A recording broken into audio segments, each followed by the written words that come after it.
आगे बढ़े के खबर लखनऊ से, जहां पर सपा अध्यक्ष अखिलेश यादव का बयान सामने आया। ये बड़ी जानकारी आपको दे दें। जनवादी पार्टी की महारैली में अखिलेश ने हुंकार भरी और कहा कि नेताओं कार्यकर्ताओं में बहुत उत्साह है और आगे उन्होंने कहा कि आने वाले समय में बीजेपी का सफाया निश्चित होगा। हर वर्ग समाज के लोग दुखी हैं, अखिलेश यादव ने कहा और कहा कि इतनी परेशानी किसी सरकार ने नहीं दी।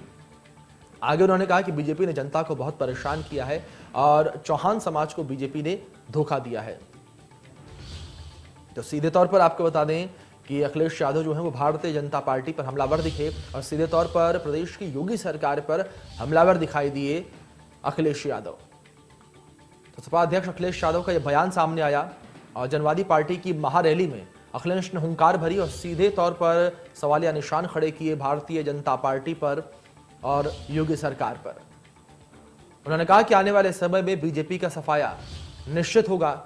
बीजेपी ने जनता को परेशान किया है, अखिलेश यादव ने बयान जो है दिया। बड़ी जानकारी आपको दे दें जो इस बीच सामने आ रही है। ये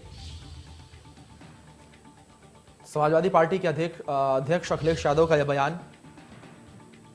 जनवादी पार्टी की महारैली में अखिलेश यादव ने हुंकार भरी और सीधे तौर पर हमलावर दिखे प्रदेश सरकार पर, योगी सरकार पर, भारतीय जनता पार्टी पर और साफ तौर पर उन्होंने कहा कि आने वाले समय में भारतीय जनता पार्टी का सफाया निश्चित है और कहा कि बीजेपी ने जनता को बहुत परेशान किया है। तो ये बड़ी जानकारी आपको दे रहे हैं। तो बड़ी अहम जानकारी आपको दे दें, जिस तरीके से चुनाव की तारीखें जो हैं वो प्रदेश में बेहद नजदीक आ रही हैं, तो उसको देखते हुए चुनावी सरगर्मियां भी प्रदेश में तेज हो गई हैं। लगातार आरोपों का सिलसिला भी एक दूसरे पर शुरू हो चुका है। तमाम पार्टियां जो हैं उन्होंने अपनी कमर कस ली है। इसी कड़ी में समाजवादी पार्टी के अध्यक्ष अखिलेश यादव ने भी ये रैली में जो है सीधे तौर पर भारतीय जनता पार्टी पर तमाम सवालिया निशान खड़े किए हैं और तमाम आरोप यहां पर लगाए गए हैं उनके द्वारा भारतीय जनता पार्टी पर, योगी सरकार पर। ये बड़ी अहम जानकारी है आपको दे रही हैं। जनवादी पार्टी की महारैली में हुंकार भरी अखिलेश यादव ने और हुंकार भरते हुए सीधे तौर पर हमलावर दिखे वो प्रदेश सरकार पर।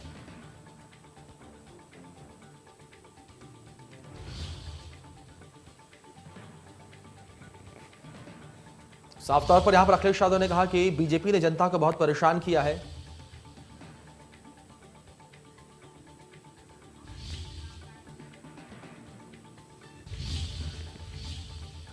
चलिए, इसी बीच हमारे सहयोगी खुर्रम निजामी हमारे साथ जुड़ गए हैं इस खबर पर अधिक जानकारी के साथ। उनका रुख कर लेते हैं। खुर्रम, जानकारी यहां पर लेना चाहेंगे जिस तरीके से रैली हुई है, जिस तरीके से यहां पर अखिलेश यादव ने सीधे तौर पर आरोप और प्रत्यारोप भारतीय जनता पार्टी पर उन्होंने लगाए हैं और बड़ा बयान उन्होंने दिया कि कहा कि भारतीय जनता पार्टी का सफाया निश्चित है।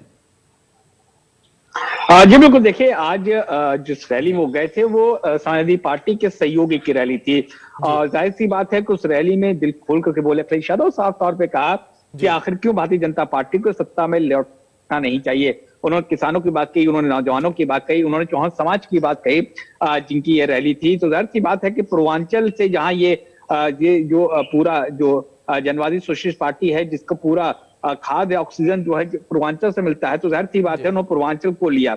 उन्होंने एयरपोर्ट की बात कही, उन्होंने कहा कि लोग एयरपोर्ट बना रहे हैं उसके बाद बेच देते हैं। उन्होंने सीधे सीधे भारतीय जनता पार्टी निशान लगाया और कहा कि जो आज जो स्वरूप है समाजवादी पार्टियों का इलाज का वो गुलदस्ते की तरह है और जिनका एक रंग है वो इस गुलदस्ते को मैच नहीं कर सकते। और जाहिर सी बात है गुलदस्ते के जितने फूल हैं, जितने रंग है, वो जो आम लोग हैं, आवाम है, उसकी जीवन में रंग भर सकते हैं। तो इस तरीके से उन्होंने बहुत सारे सपने दिखाए और बताया कि आखिर क्यों समाजवादी पार्टी को वापस सत्ता में लौटना चाहिए और साथ ही ये भी बताया कि आखिर क्यों भारतीय जनता पार्टी को सत्ता में नहीं लौटना चाहिए। तो अब देखना ये होगा कि गन्ना किसानों की बात कही, उन्होंने खाद की बात कही, उन्होंने डीएपी की बात की, उन्होंने साथ साथ बेरोजगारों की भी बात की कि रोजगार नहीं मिलते। उन्होंने ये भी कहा कि अगर एयरपोर्ट इस तरह से बिकते जाएंगे, जो कि गवर्नमेंट इंस्टीट्यूशंस हैं वो इस तरह से बिकते जाएंगे, सरकारी संस्थान को अगर आप बेचते जाएंगे तो रोजगार आप कहां से देंगे। तो एक वजह उन्होंने बताया कि आखिर क्यों सत्ता से भारतीय जनता पार्टी को भाग रास्ता दिखाना चाहिए। अब इसका असर चुनाव में कितना पड़ेगा? लोग काफी थे, लेकिन क्या वो वोट में ट्रांसफॉर्म होंगे?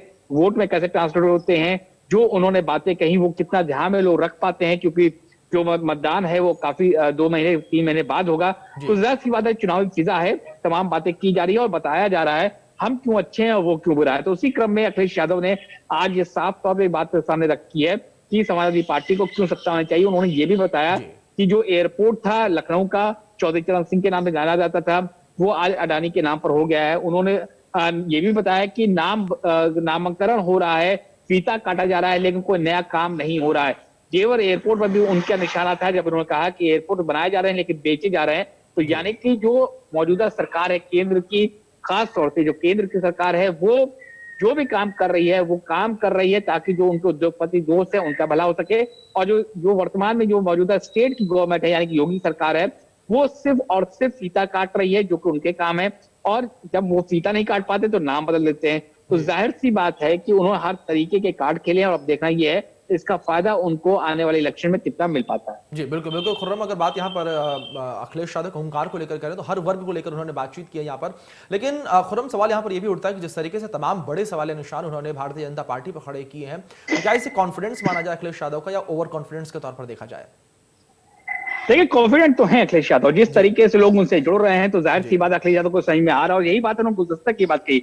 आप देखिए, महानतों के साथ जुड़ चुका आम आदमी पार्टी उनसे सियासी ताल्लुकात बढ़ाना चाह रही है। संजय सिंह मिल कर गए हैं। और आप देखिए तो अपना दल देखिए, जो अनुप्रिया पटेल की मां है वो उनके साथ आ गई है। महान दल है और तमाम और दल उनसे मिलना चाहते हैं। कुछ विलय भी कर लिया। यानी कि उनको ये लग रहा है कि हाँ, अगर उनके कार्ड ठीक चले, उनका कैंपेनिंग ढंग से चला तो जाहिर सी बात है सत्ता उनको वापस मिल सकती है। लेकिन ओवर कॉन्फिडेंट नहीं है अखिलेश यादव। वो उन मुद्दों को छू रहे हैं जो कि आम जनता मुद्दे हैं। जैसे उन्होंने कहा कि अगर गवर्नमेंट इंस्टीट्यूशन आप बेचेंगे तो आप रोजगार कैसे देंगे। तो यानी कि उन्होंने युवाओं को टारगेट पे लिया। उन्होंने बेरोजगारों की बात कही। उन्होंने कहा ये सरकार जो है ना बेरोजगारों की सुनती है, ना महिलाओं की सुनती है, किसी की नहीं सुनती है, किसी को ध्यान में नहीं रखती है। तो हर वर्ग को वो संबोधित कर रहे थे, हर वर्ग को एड्रेस कर रहे थे। और साथ ही मैं कॉन्फिडेंस इस बात पे कहूंगा अखिलेश यादव इसलिए कॉन्फिडेंट है क्योंकि उनको मालूम है कि अगर छोटे दल, देखिए अगर हम बात करें इस जो रैली आज जहां गए थे, जो चौहान समाज है वो पूर्वांचल में उसका अपना एक दखल होता है। तो जाहिर सी बात है कि आप राजभर समाज को ले लीजिए तो उसका राजभर वोट बैंक पर असर होता है। महान दल लीजिए तो उसका अपना असर होता है। तो इस तरीके से उनको मालूम है कि हर समुदाय के बड़े नेता उनके साथ खड़े हो जाते हैं एक मंच पर। तो जाहिर सी बात है कि जो वोट बैंक की राजनीति है उसमें बहुत आगे निकल जाएंगे। अब देखना इस बात को है कि वो जो मेहनत कर रहे हैं, जो उन्होंने कॉम्बिनेशन क्रिएट किया है, जो कॉम्बिनेशन उन्होंने इंट्रोड्यूस किया अपनी पॉलिटिकल लाइफ में, वो कितना कारगर साबित हो पाता है। क्योंकि खुर्रम में देखने वाली बात होगी जिस तरीके से तमाम मेहनत कर रही है, मेहनत कितनी रंग लाती है, ये देखने का विषय रहेगा। बहुत बहुत शुक्रिया खुर्रम आपका हमारे साथ जुड़ने के